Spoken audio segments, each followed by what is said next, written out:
Danny, thank you very much for being here. Thank you very much for having me. Yeah, It's my pleasure. It's my pleasure. Yeah. I really was fascinated by your talk yesterday. Yeah, thank you. You started off your talk with something that really, that was, in my opinion, very interesting. The fact that there's this relationship between the textbook, teacher, and student. Could you? It's. I've been teaching for a long time, so I think you end up with this sort of. You start off really kind of holding on to course books and coursebook materials, and then you critique and critique and critique. And I think the sort of final kind of real breaking point for me was thinking about once I started to think about the three roles of in a classroom when a teacher's using a coursebook or a textbook. So the writer of the material, the teacher themselves, and obviously the students. And what I was finding, looking at the kinds of questions coursebooks ask when students are listening or reading to texts, or the questions students are asked to answer when looking at language, and the kind of controlled practice activities, just noticing that most of the answers are predetermined by the writer of the material. So whether the student comes from Brazil or Thailand or Saudi Arabia or Korea, they are answering the same questions and discovering the same things and making the same sentences. So when you have this sort of these three participants, three actors in this situation, it's the materials writer who has all the agency. The materials writer is making the decisions of what is learnt, what is discovered, what is understood, what is discussed, and so the student's role then is almost like a test taker. They are tasked with finding the answers to the questions the writer has set. Now that makes the teacher's role really strange, because the teacher's role is basically to validate the student's answers. Exactly. To say, yes, you have discovered what the writer wants you to discover. And so it's very odd for me that when you think about agency, is that in the classroom, the actor, the participant with the most power, the most say, if you follow a coursebook to the letter, is the coursebook writer. The one participant who isn't actually in the room. And that just was an odd state of affairs. No, and I totally agree with that as well, especially when you mentioned the role of agency in the classroom and the importance of that it's basically the textbook writing itself being in control of the situation in the classroom while actually not being there.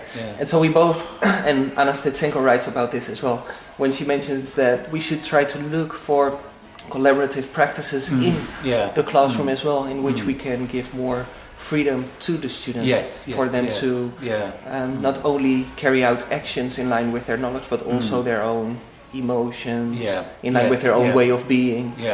So taking this into consideration, what exactly would you like to see in the material? What I said in the talk was about firstly different kinds of questions that go with texts. So I made the distinction between a content question or a comprehension question, which is a closed question where every student, regardless of where they were studying, would find the same piece of information, would find the same answer. And what I found in some, it's I wouldn't call it research, it's really just a question count that I did, that content questions are forming about 86% of the questions asked in certain course books, over 80% in the course books I've looked at.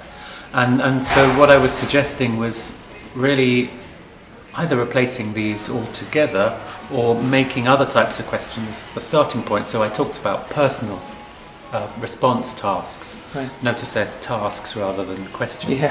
So personal response task, it would be something like, what would you do? Or would you buy this? Would you go on this trip? What would you order from this menu? Type thing. So the students are having a bit more of a personal reaction to the text. And the second type of question is what are evaluative questions. So it would be kind of, what do you think they should do? Why do you think they did that? Right. Because you also mentioned in your talk all the advantages that this actually has. Because one of them was that you not only involve the students cognitively, but also emotionally within the task. Well, they can choose to involve themselves emotionally, I think, is the other thing. So they're choosing to involve themselves emotionally. So you think it's very important for the teacher as well to give or provide the freedom to actually let the students choose? Well, those kinds of questions, the students choose the answer. Right. You know, they have to understand the text, which is the role of the text. They can still look at the language in the text, which is what you might see as your role as a teacher. But their reactions are chosen by the students will choose how to react to the text, which is what a real writer would want. Yeah, I totally agree. Yeah. So yes, I think course book materials are they are too close. That the outcomes are very limited by the nature of the question. But we're looking for ways at least to help the students to express themselves in their own way as well. Exactly. And for them to look for ways to actually become more competent in the English language, but in terms with their own way of expressing themselves and their own emotions and their own way of being. And then from a teaching perspective, what I found from this discussion that the course book wanted the teacher, I suppose, to teach superlatives through the discussions the students were having. I was noticing that they were already using superlatives to talk about. So again, you're then able to make the decision of, okay, am I going to leave? What language shall I look at today? What we got? What are we ready to learn today?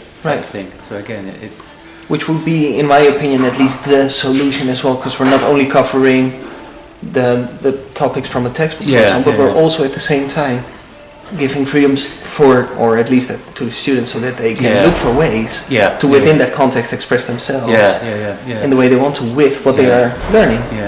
So you're kind of creating an emerging syllabus. I know people will talk about, that's really hard to do, you've got to be experienced to do it.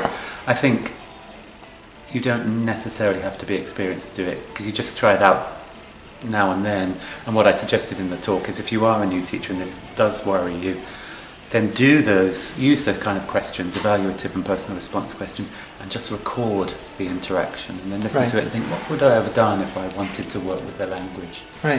So carry on kind of dipping in and out of the material as set by the writer, but just experimenting here and there. So that you're not just jumping into a... I'm going to do it like this from now on.